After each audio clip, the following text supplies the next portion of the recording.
Hello, welcome to another episode of Superhost Diary. Today I want to talk to you about my first ever Airbnb guest. As you may have heard from my previous episodes, it took me a while to get my first booking. When it finally arrived, I was all over the moon. I bet you're not surprised here. I think we always wait for those first guests and I was excited but also a little bit nervous. I didn't know what to expect. As soon as my first booking came through, I decided to ask my guests what brings them to the city. That was one of my favorite sentences I keep asking every single guest. And you know why it's powerful? Because it gives you an indication why they're coming, what is it they need, and then you can then check if your apartment would meet their needs.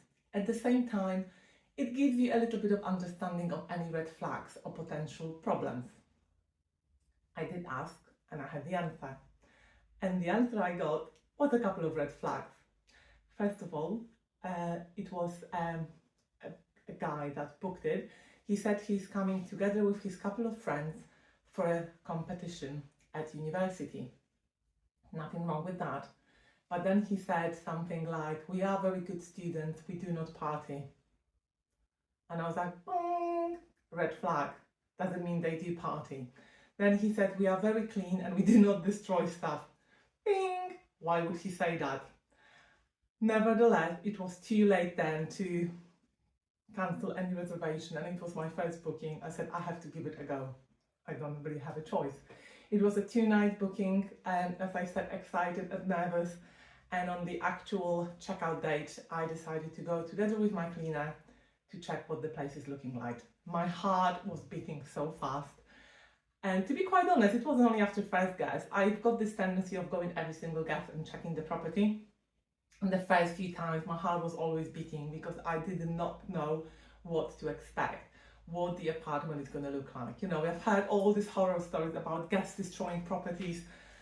And obviously, I didn't want the same to happen to my beautiful apartment. Everything was fine, no distraction. However, when we arrived at checkout, at the time was at 11 o'clock. I did arrive together with my cleaner, 11:10, and one of the guests was still in the property. When we knocked on the door, she opened the door, surprise, still in her pyjama, and we did say, "We're really sorry, but the checkout already passed, so we need to do a cleaning." She said, "Okay, give me 15 minutes. We came back in 20 minutes.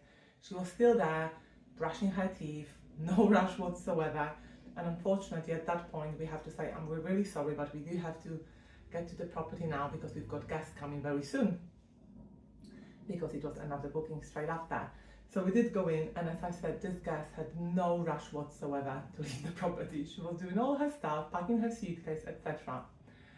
What I've learned after this first late checkout is to change the checkout time. I adjusted my checkout time from 11 to 10 o'clock just to have it a bit more contingency.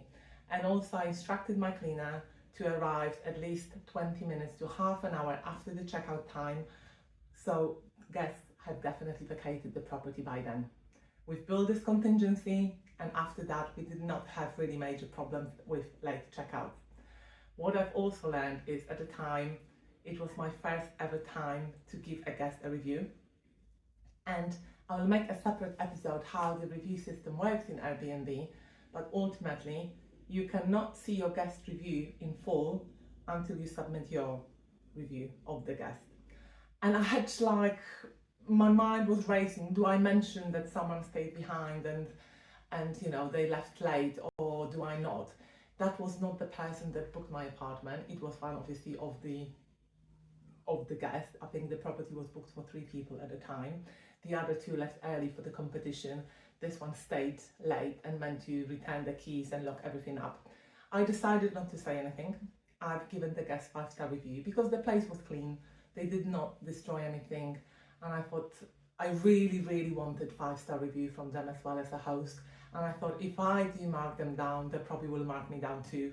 And don't get me wrong, they were late checkout, but not a big deal because we managed to get the place clean for the next guest. So it was all fine really.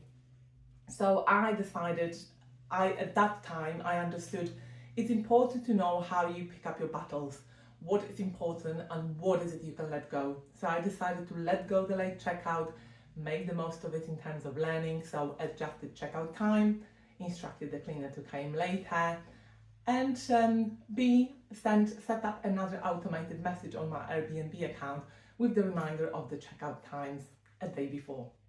So this is how I dealt with it. I'd love to hear from you. How was your experience when you hosted your first guest? Were you nervous? Were you excited?